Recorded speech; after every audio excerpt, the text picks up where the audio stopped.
Neil Collier likes to keep fit and is a keen runner.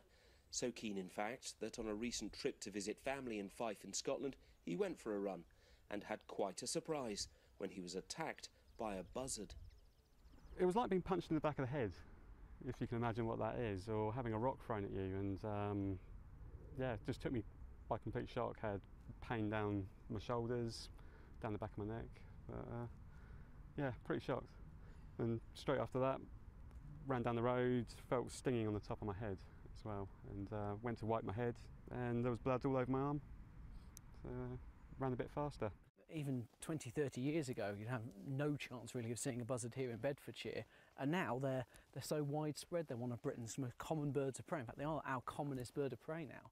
There are 40,000 breeding pairs in the UK, so we hope to spot some in this RSPB reserve, although they prefer a warm day when they can float with relative ease on thermals rising up from the ground. For conservationists, reports of run-ins with buzzards are a double-edged sword. And this is really the key time of year when young buzzards are leaving the nest and starting to fledge. And what does sometimes happen is female buzzards can get very protective, as any good mother would, and are protecting their territory and their young just coming out the nest. And if a jogger or someone gets unintentionally a bit close, they can really be quite aggressive in defending their young. And in an odd way, it's a sort of a success story.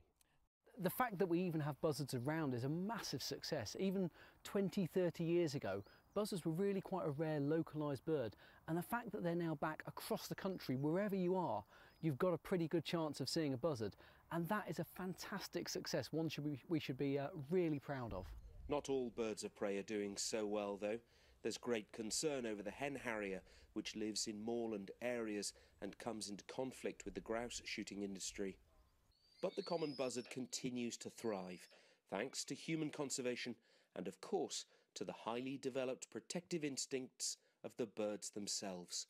John Maguire, BBC News, Bedfordshire.